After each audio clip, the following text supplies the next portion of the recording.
अगर हमने कोई स्पेसिफिक टास्क के लिए कोई कोड लिखा है जो कि अलग अलग वैल्यू पे हमको उसको यूज़ करना है, तो हम नहीं चाहेंगे कि हमको वो कोड बार बार लिखना पड़े अलग अलग वैल्यू के लिए। तो इस चीज़ से बचने के लिए हम यूज़ करते हैं फंक्शंस का, जो कि आज मैं आपको इस वीडियो में बताऊंगा। C++, जावा और पाइथन में हम फंक्शन कैसे लिखते हैं और किस तरीके से उनको यूज़ करते हैं। हेलो गाइस, स्वागत है आपका हमारी डेली डेव कोर्स सीरीज़ में। तो चलिए वीडियो को स्टार्ट करते हैं।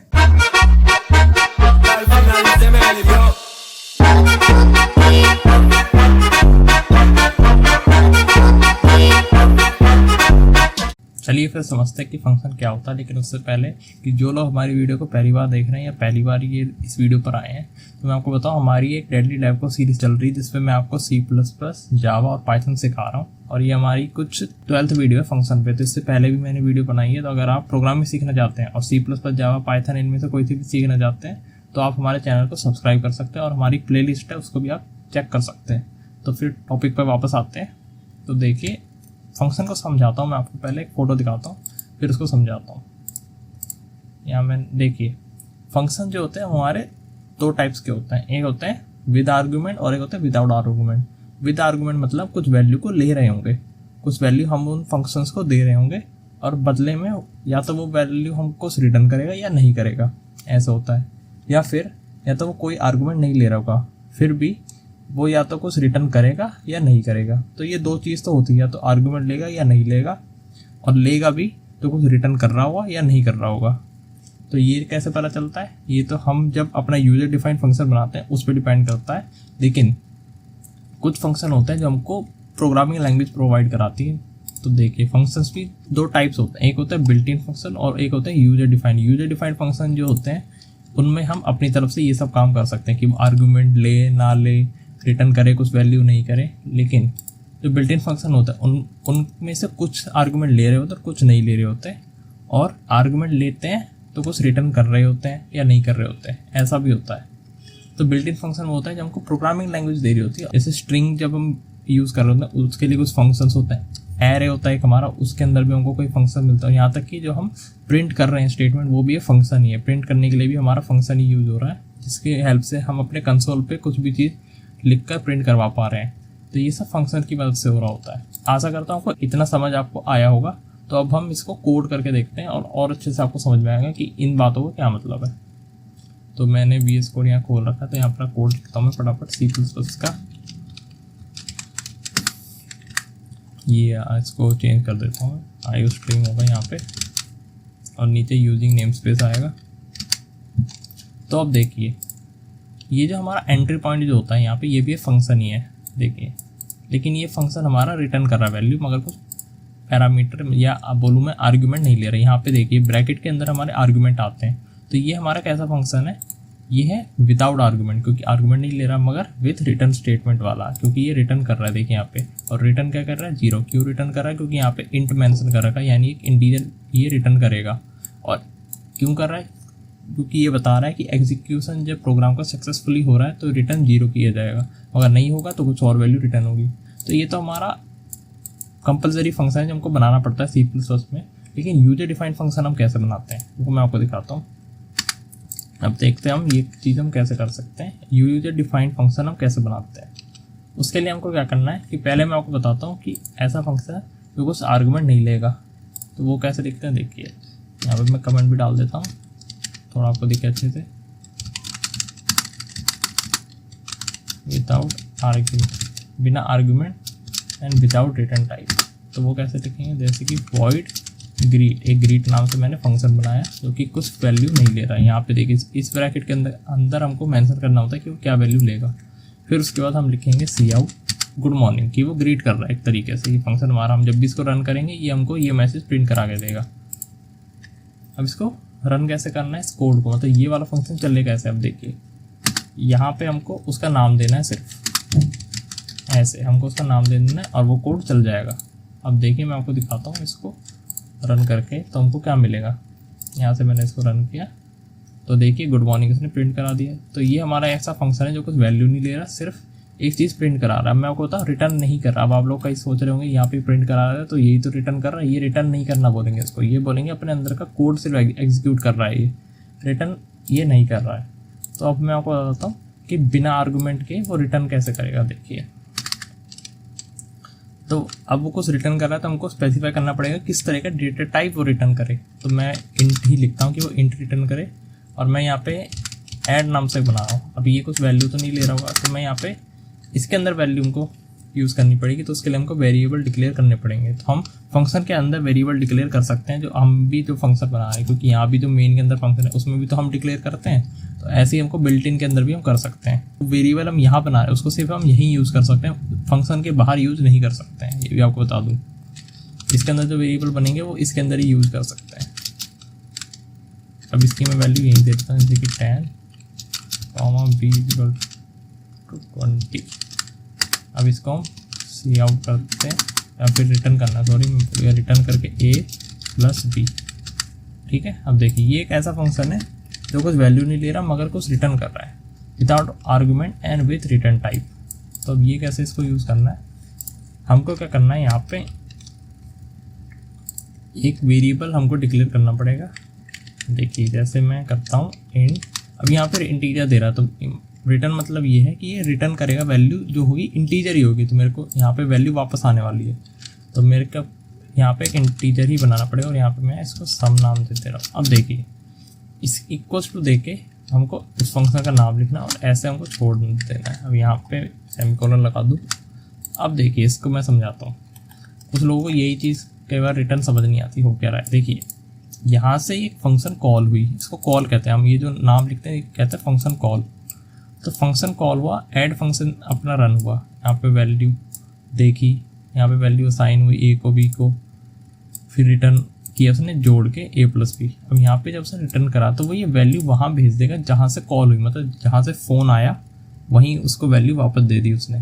तो फ़ोन कहाँ से आया था, यहाँ से आया था, लाइन नंबर 15 पे हमने करा था, ऐड फंक्शन को रन करा था, तो वापस से यही वैल्यू आएगी। अब वैल्यू आई है तो हमको कहीं तो स्टोर करनी पड़ेगी। तो स्टोर किस में करते हैं, वेरिएबल में।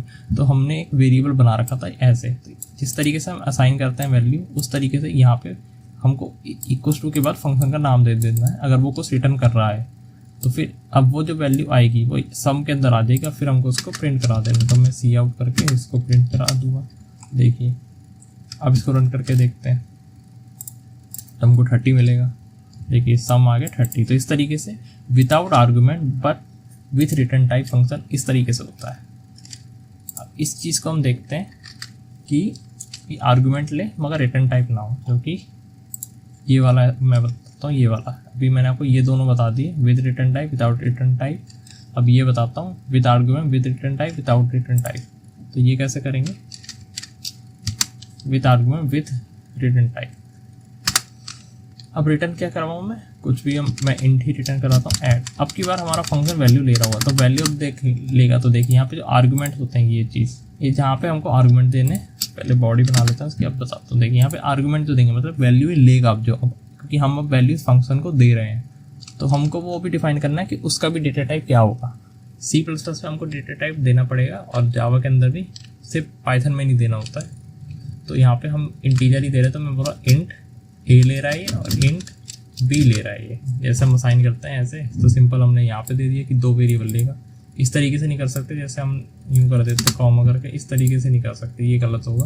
यहाँ पे हमको मेंशन करना पड़ेगा ऐसे, एक इंट a ले रहा और इंट b लेगा, फिर उसके बाद सिंपल उसको रिटर्न करेगा a + b। क्योंकि छोटा कोड लिखने के लिए मैं ऐसे कर सकता हूँ, ऐसे लिख रहा हूँ मतलब। अब इसी को चाहूँ मैं ऐसे कर सकता हूँ, इंट c = a + b, और यहाँ पे मैं लिख दूँ c। ऐसे भी कर सकता हूँ, आप चाहे तो रिटर्न के आगे आप डायरेक्ट a + b लिख सकते हैं, या फिर ऐसे भी कर सकते हैं। तो अब इस चीज़ को मैं आपको रन करके दिखाता हूँ। अब ये रिटर्न करा था, सेम ऐसे एक वेरिएबल हमको बनाना पड़ेगा। देखिए इंट sum1 के नाम से बना रहा हूँ और इसको प्रिंट करा दे। अब देखिए इस ब्रैकेट के अंदर हम आर्गुमेंट दे रहे हैं, मतलब पैरामीटर दे रहे हैं।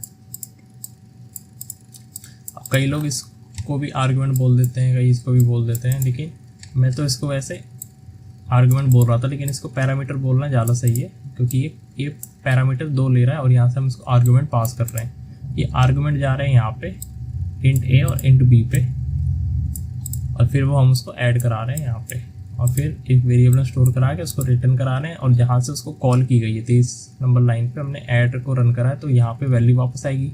अब वैल्यू वापस आ रही है तो कहीं तो स्टोर कराएंगे, तो स्टोर कराने के लिए मैंने एक वेरिएबल बना रखा है, तो यहाँ पे स्टोर करा देंगे। और इंट नाम से क्यों, क्योंकि इंट ही रिटर्न करेगा ये। कोई और वैल्यू रिटर्न नहीं कर सकते डेसिमल वाली, इसलिए उस हिसाब से हमको फंक्शन बनाना पड़ेगा कि अगर वो डेसिमल करे तो यहाँ पे फ्लोट को यूज़ कर लेना, यहाँ पे डबल को यूज़ कर लेना, ऐसे करना है हमको। तो अब इसको रन करके देखते हैं।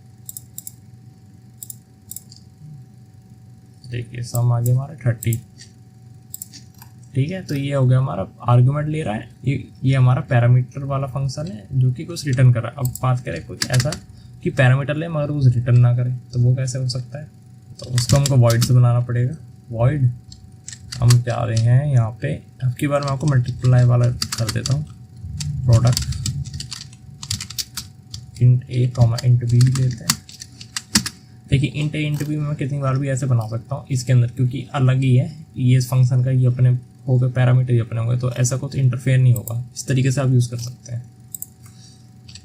इंट सी कर रहे हैं, फिर उसके बाद हम उसको प्रिंट करा देते हैं, रिटर्न नहीं करेंगे क्योंकि वॉइड है। वॉइड मतलब कुछ रिटर्न नहीं करेगा ये। तो अब इसको रन करते हैं हम।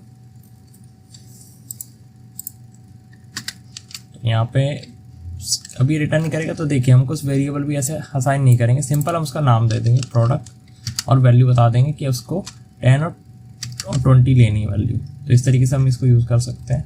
यहाँ पे सिर्फ वैल्यू साइन करा देंगे ऐसे नाम लेके, और वो फंक्शन हमारा चल जाए, क्योंकि यहीं से हम उसको प्रिंट करा रहे हैं। तो अब इसको करते हैं, कोड को रन करते हैं, तो देखिए हमारा कोड चल गया, प्रोडक्ट आ गया 200। तो इस तरीके से ये 4 तरीके फंक्शंस हम बना सकते हैं। इसका मैं यहाँ पे लिख देता हूँ, with argument and without return type. तो इस तरीके से 4 तरह के कॉम्बिनेशंस का यूज़ करके हम फंक्शन बना सकते हैं। अपनी सहूलियत के हिसाब से जो भी हमारी डिमांड है कोड के हिसाब से हम वो यूज़ कर सकते हैं। तो C++ में ऐसे होता है, जावा में भी हम इस तरीके से ही कर सकते हैं सेम, पाइथन में भी ऐसे हम कर सकते हैं। अब मैं आपको बताऊं कि अगर आप में से कई लोग सोच रहे हो कि अगर हमको यही कोड बार बार लिखने से बच रहे हैं, तो एक फॉर लूप भी तो हम यूज़ करते हैं जिससे हमको कोड बार बार ना लिखना पड़े।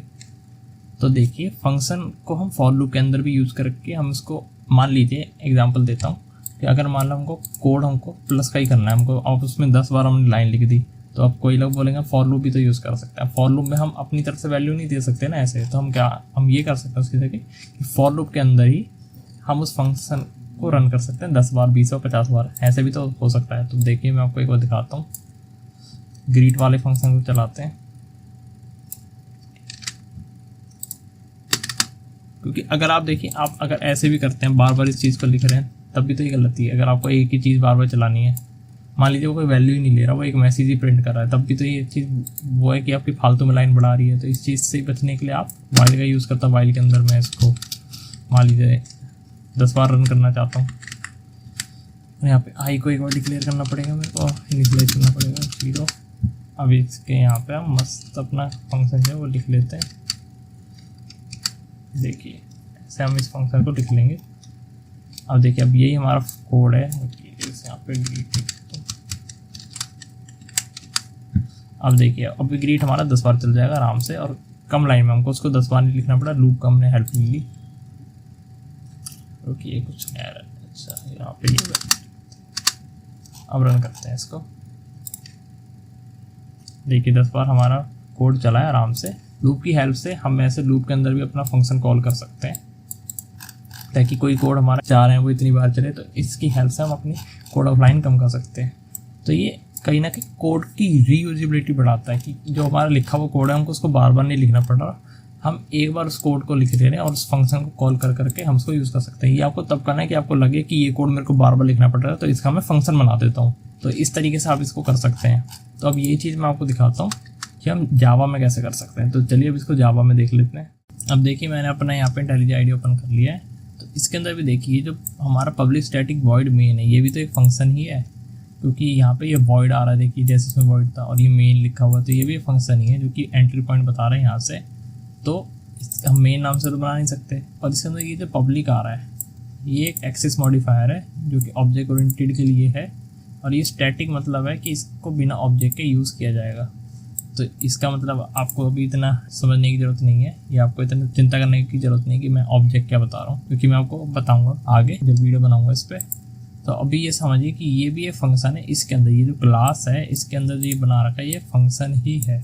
तो अब देखिए हम इसके बाहर हम फंक्शन नहीं बना सकते ऐसे कि अगर मैं यहाँ में बनाने लग जाऊँ, जैसे मान लीजिए पब्लिक वॉइड ग्रीट और ऐसे ब्रैकेट दे दूँ तो ये गलत है। देखिए यहाँ पे एरर भी आता है। इस तरीके से हम नहीं कर सकते जावा के अंदर, जैसे हमने C++ में करा था। हम क्या कर सकते हैं, इस क्लास के अंदर, क्योंकि जो फंक्शन है वो किसी क्लास में बना सकते हैं, तो अब इसी फंक्शन को हम इस क्लास के अंदर ही बना सकते हैं। जावा में ये ध्यान रखना कि जो फंक्शन बनेगा वो क्लास के अंदर बनेगा। अगर दूसरी जगह बनाना है, यानी इस क्लास के बाहर बनाना है, तो हमको एक और क्लास बनानी पड़ेगी। और वो क्या होती है, कैसे बनता है, क्या होता है, तो वो चीज़ ऑब्जेक्ट ओरिएंटेड का पार्ट है, जो कि मैं आपको आगे बताऊंगा। अभी आपको सिंपल ध्यान रखना है कि फंक्शन बनाना है तो जो क्लास अभी बनी हुई है उसके अंदर बनाना है, इस मेन के ऊपर यानी, ठीक है। तो चीज़ और कि जो जावा है उसमें फंक्शंस को मेथड बोला जाता है, तो इस चीज़ से कंफ्यूज नहीं हो रहा कि किसी चीज़ को मेथड कह रहे हैं, किसी चीज़ को फंक्शन कह रहे हैं। वही बात है, सेम चीज़ है कि जैसे सेव को एप्पल बोला जाता है, वही बात है कि ये फंक्शन ही अपना, तो इसको जावा में मेथड बोलते हैं। और बिल्ट इन मेथड्स भी मिलते हैं। बाकी मेथड जो मैंने पीछे फंक्शन बताया वैसे ही मेथड होते हैं, आर्गुमेंट ले रहे होते हैं, नहीं ले रहे होते, रिटर्न कर रहे होते, वैल्यू नहीं कर रहे होते, वही बात रहती है, सब सेम है। तो इसमें अब हम अपना बनाते हैं फंक्शन, सिंपल ग्रीट वाला ही बनाते हैं सबसे पहले। तो वॉइड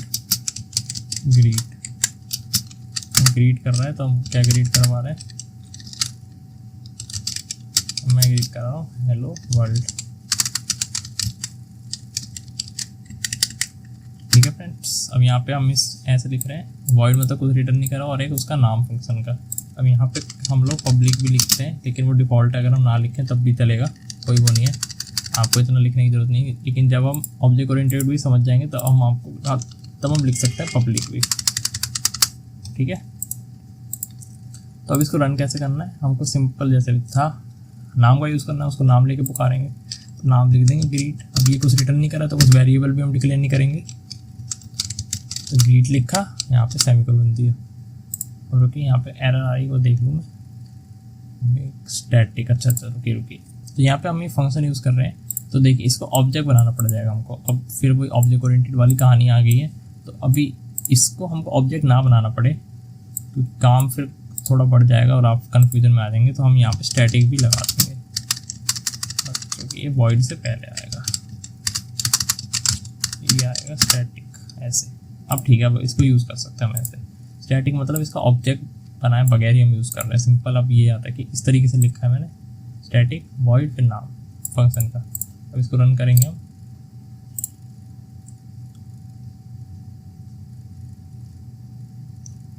देखिए हेलो वर्ल्ड आ गया।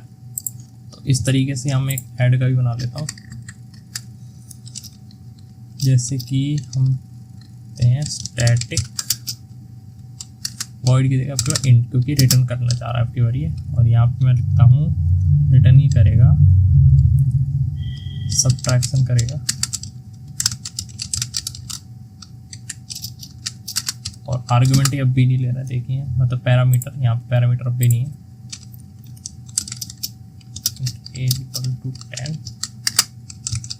b is equal to 4, out कर रहे हैं हम सीधा a माइनस b। इसको भी रन करते हैं, क्या नाम दिया, सब्ट्रैक्शन।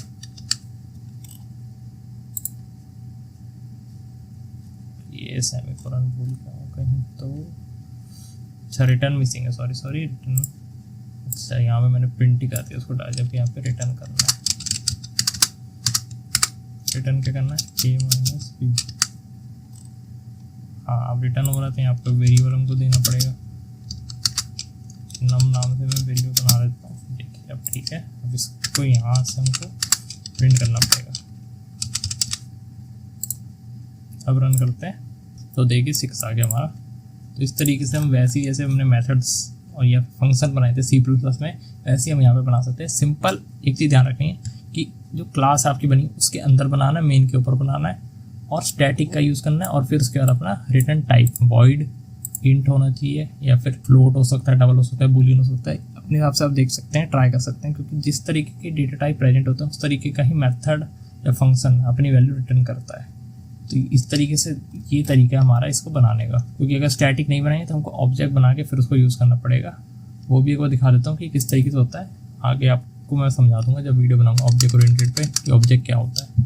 इस तरीके से अगर मैं यूज़ करूँगा तो अब देखिए इसको यूज़ नहीं कर, अब मैं इसको ऑब्जेक्ट बनाना पड़ेगा। ऑब्जेक्ट बनता है कि मेरे को इस क्लास का नाम देना पड़ेगा। जो ये क्लास लिखी है इसका एक नाम है ना, फंक नाम से, तो यहाँ पे हमको इसको देना पड़ेगा फंक, इसको कमेंट आउट ही कर देता हूँ।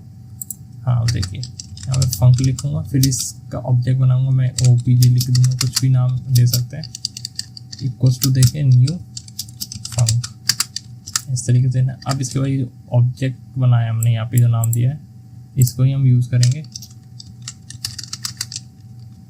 OBJ डॉट, फिर उसके बाद हम ग्रीट लिख सकते हैं और तभी चलेगा। इस तरीके से आप कर सकते हैं। देखिए अब वही चीज़ आ गई। तो इस तरीके से ऑब्जेक्ट बना के लिखना पड़ेगा। अगर हम स्टैटिक यूज़ नहीं करेंगे तो इस तरीके से एक लाइन यूज़ करनी पड़ेगी। और इन सब पे भी अगर मैं स्टैटिक हटा दूँ तो ये OBJ सब्ट्रैक्शन OBJ करके हमको फंक्शन का नाम देके यूज़ करना पड़ेगा। लेकिन अभी हम इस चीज़ पे नहीं जा रहे हैं, तो अभी हमको यहाँ पे सिंपल स्टैटिक लगाना है,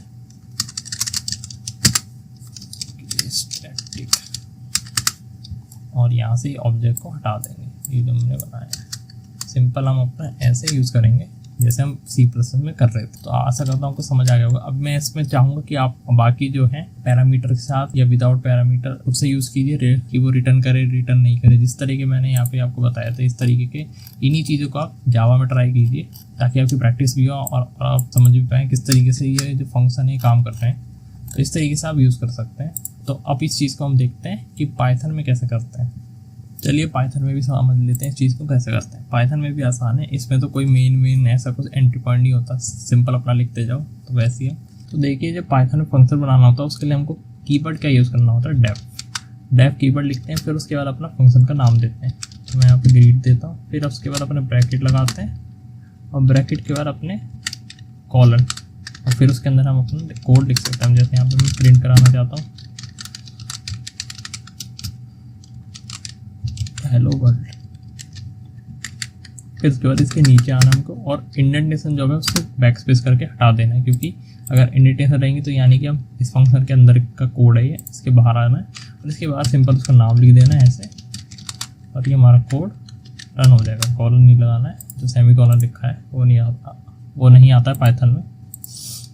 तो इसको रन करेंगे हम तो ये हमारा कोड रन हो जाएगा। देखिए हेलो वर्ल्ड आ गया। इसी तरीके से अगर मैं कोई और फंक्शन बनाना चाहूँ ऐसे ही, देखिए डेफ नाम से ही बनेगा और इसके अंदर मैं मान लो एवरेज करना चाहता हूँ। एक एवरेज का फंक्शन है जो कि अब 2 या 3 अपने पैरामीटर ले सकता है। तो इसके अंदर हमको इंट ये सब लिखना नहीं होता, क्योंकि पाइथन में तो डिक्लेयर ही नहीं करते हम कि डेटा टाइप क्या है। तो सिंपल हमको ABC ऐसे हमको देना है। और यहाँ पे हम चाह रहे हैं ये रिटर्न करे इस चीज़ को, तो हम लिख दे रहे हैं A+B+C और डिवाइड बाय 3। तो देखिए इस तरीके से हम कर सकते हैं। अब यहाँ पे हमको पाइथन के अंदर हम अपना रिटर्न टाइप भी मेंशन नहीं करते हैं और जो पैरामीटर वो ले रहा है उसका भी डेटा टाइप हम मेंशन नहीं करते। सिंपल हमको रिटर्न चाहे तो हम लिख दें ऐसे, हमको वो मेंशन करने की जरूरत नहीं, सिर्फ डेफ के बाद हमको फंक्शन का नाम देना होता है। तो इस तरीके से ये हो गया हमारा पैरामीटर के साथ एक ऐसा फंक्शन जो कुछ वैल्यू रिटर्न कर रहा है। अब वैल्यू रिटर्न कर रहा है तो हमको स्टोर करनी पड़ेगी। तो यहाँ पे मैं num = करके फंक्शन को कॉल करूँगा नाम से। अब मैं वैल्यू दे रहा हूँ 10, 20, 30। देखिए ये दिखा भी रहा है कि A में, B में, C में जाती है।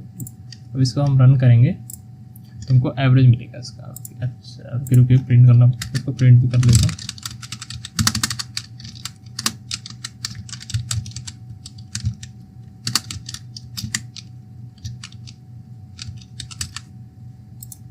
अब देखिए आ गया हमारा। तो इस तरीके से हम इसको कर सकते हैं। हमको अपना रिटर्न लिखना है इस तरीके से और एवरेज हमारा आ गया। अब इसी चीज़ को हम यहाँ पे एक काम और कर सकते हैं जो कि बाकियों में नहीं कर सकते। ये हो सकता है कि देखिए यहाँ पे मैंने पहले से वैल्यू कुछ दे रखी, मान लीजिए 1 और यहाँ पे 2 और यहाँ पे 3।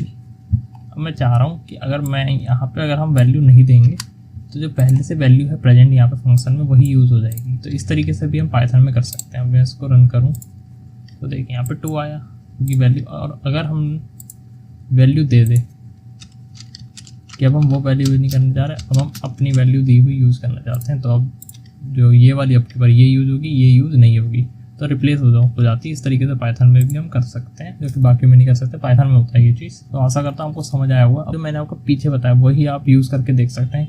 यहाँ पे तो मैंने आपको ये पैरामीटर के साथ साथ रिटर्न टाइप वाला भी बता दिया। अब यहाँ पे आप चाहें कि बिना पैरामीटर के रिटर्न करवा के देख सकते हैं। आप ट्राई करके देखिएगा कि ये चीज़ें जो मैंने बताई है इसको ही आप यूज़ करके देखिएगा। तो आशा करता हूँ यहाँ तक आपको पूरी वीडियो समझ आई होगी, फंक्शन क्या होते हैं, कैसे काम करते हैं, तीनों लैंग्वेज में बिल्कुल अच्छे से आपको समझ में आ गया होगा। वैसे नेक्स्ट वीडियो में मैं आपको ये बताऊंगा कि पाइथन में कुछ और भी तरीके के फंक्शंस होते हैं जो कि आपको जानने चाहिए अगर आप पाइथन सीख रहे हैं। तो मैं आपको 2-3 और तरीके से हम फंक्शन बना सकते हैं जो कि C++ और जावा में नहीं होता, सिर्फ पाइथन में होता है ये वाला तरीका। तो ये चीज़ मैं आपको बताऊँगा। तो मिलते हैं फ्रेंड हम फिर किसी अपनी नेक्स्ट वीडियो में। तब तक के लिए वीडियो को लाइक करके जाइएगा, अगर पसंद आई तो चैनल को भी सब्सक्राइब कर दीजिएगा और बेल आइकन को भी ठोक दीजिएगा ताकि जब भी कोई नई वीडियो आती है तो आपको सबसे पहले पता चले। तब तक के लिए गुड बाय।